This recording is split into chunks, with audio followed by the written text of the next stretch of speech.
This is the EIR Podcast, where we interview entrepreneurs in residence with your host, Henrik de Geer. Who are you and what do you do? Hi, Henrik, and thanks for inviting me. My name is Ashish Sahu. I am a product leader in the B2B space. Last decade or so, I've been working on launching products in the GPU analytics, machine learning space, both for big companies like SAP and for smaller startups like CAS Data, which got acquired by Google Cloud recently. My current role is as an entrepreneur in residence for a venture capital / private equity firm called Symphony AI. Ashish, how are you involved as an entrepreneur in residence? This is a great question. So let me, before I step into the entrepreneur in residence itself, talk a little bit about Symphony AI Group, who is the firm I am an entrepreneur at. Symphony AI is a B2B private equity firm, and the playbook is really to use data analytics and AI to transform B2B businesses.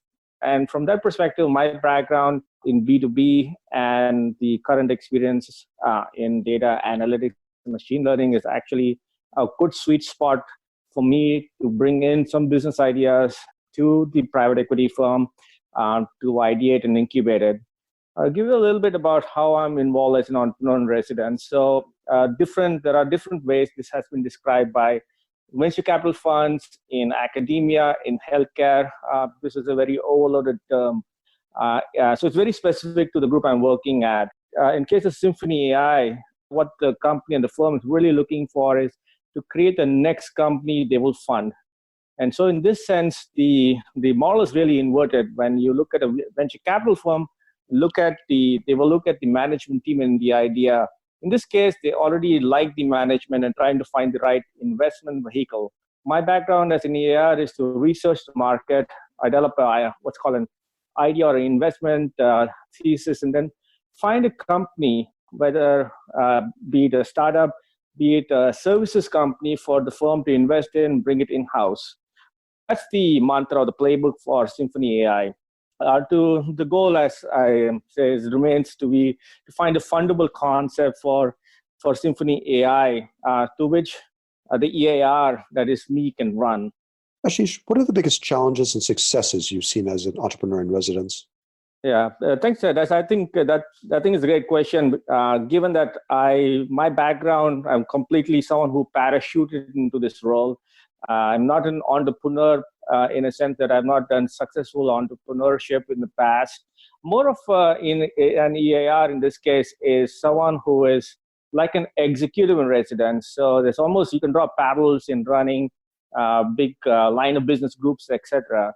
So the first thing that comes to mind is the fact that the EIR's role is really, let's talk about challenges first. So you really start off with something which is an open book, an open slate. The EIR's goal is to come up with ideas which match the investment thesis of the portfolio policy of the company or the private equity firm. And for that respect, you're really starting with a clean slate. The goal is to go after multiple ideas, do diligence on the ideas, and sell it back to the company in case for the company to make an investment on. So the challenge, of course, is that you have to deal with chaos. You have to deal with ambiguity. You have to create a road for yourself. Now, in this case, you're also dealing with a couple more challenges, which is the EIR is someone who has a limited time frame. You have weeks or months to develop a hypothesis and then diligence on it and come up with the rough dimensions for innovation. With that respect, you deal with some kind of secondary challenges as well, which is you need to look at companies that fit into the firm's, in my case, Symphony AI's current investment thesis.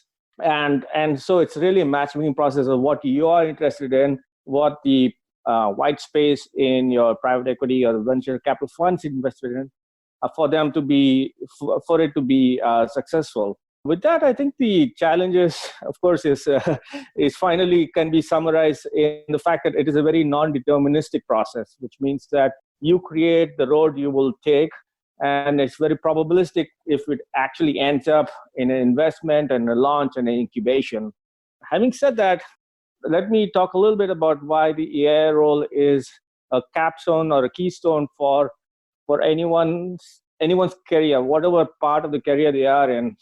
The first thing you get to do is you work on ideas, not just at a very superficial level, but you have to strategize about it, understand the customer needs. You go and do diligence on it, look at different firms and talk to executives, and all this is supported by the firm who's backing you up. They have top leaderships in positions with excellent staff, excellent advisors for you to go on a path which is understandable.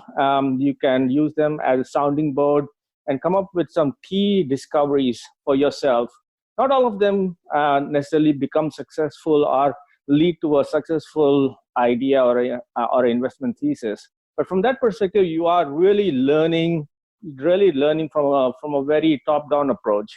The other thing which comes to mind from an EIR is that you are doing it in a very sheltered environment. So from that, a typical entrepreneur would start working on his or her startup from scratch, really coming up with the idea, taking the risk, the financial risk, taking the risk of having no resources to start with, and come up with their first pitch to raise money. In case of the EIR model, that, like we talked before, this is inverted. You are in the shelters of private equity or a VC firm who is giving you support, both in terms of intellect, in terms of network, and in terms of monies when the idea is ready for fruition. And as a personal learning experience and a journey, it is quite remarkable what you can gain out of this. There are various successes you can look when you start on the EIR program, or you have to define. The first thing is you have to define your own successes. For me, the definition to success was threefold. First thing was to really bring my knowledge of the space to the latest and greatest. So as I work with both big and small companies, you're always working in a siloed atmosphere, which is very much driven by the forces of where you work and products you sell. Now, because of the EIR program, I got to step outside the silo and look at it from a very marketplace perspective. Look at ideas which I thought was cutting edge. I looked at spaces like explainable AI. I also looked at spaces which I think was a big white space. There was a big hair on fire problem. And then in both these scenarios where one is technology is leading the market needs, and the other one, the customer hair is on fire and they're looking for some solution for the problem, I found that I was going to the next stage of ideation, which was really looking and talking, going beyond primary and secondary research and talking to the customers. These customers were either buyer personas like IT, CIOs, end users like engineers and analysts. And so for me, the big success was just the surface area of contact with all the people who I talked to and discussed my idea with. Whether it moved forward or not was a remarkable growth, a remarkable and exponential growth for myself. And I think finally, every success, you have to have the guardrails around what are the times where you need to enter and exit it. And so in case of this answer is also the cautionary tale that you need to time box your endeavors. All of these things have to have a clear point of entry and exit, and time box it so you would make sure you don't dilute your efforts and you're going beyond the scope of what your project entails. Ashish, what advice would you like to share with other EIRs? The first and foremost advice I would give to budding EIRs is to understand what the EIR program is. There's a lot of different varieties of programs which involve either entrepreneurs who are sitting on board of companies which the VC has invested in providing advice. That's one route or one road I've seen taken. The other one is more in case of healthcare and academia, where it is someone with an in-house startup which is spinning up a company, and the entrepreneur is someone who's part of the company who's spinning it up. And the last road is similar to what I've mentioned, which is someone who is an executive in residence who has experience and background in these spaces and domain, can come in and incubate and launch their first company under the shelter of the EIR program. So it's very important in either of these cases to understand what you're doing, to do it for the right reasons with the right firm. It's literally a very strong matchmaking process. Another answer I would, again, borrow from my previous answer is the fact that you need to clearly define and time box things. What is the all the work you will be doing, multiple ideas you're chasing down, the different vectors of contact with different people. All of these have to have a clear intent and purpose and time frame. Once you reach, I guess, the outer edges of this time box, then you have to understand how you want to move forward. The EIR program tends to be defined as how much effort you put into it and how you are able to structure it through this chaotic, open-ended agenda. So it's very important to go back and check with the person you're working with, whether it's the operating partner of the VC firm or anyone else, what is their metrics of moving on to the next stage or next milestone of the program.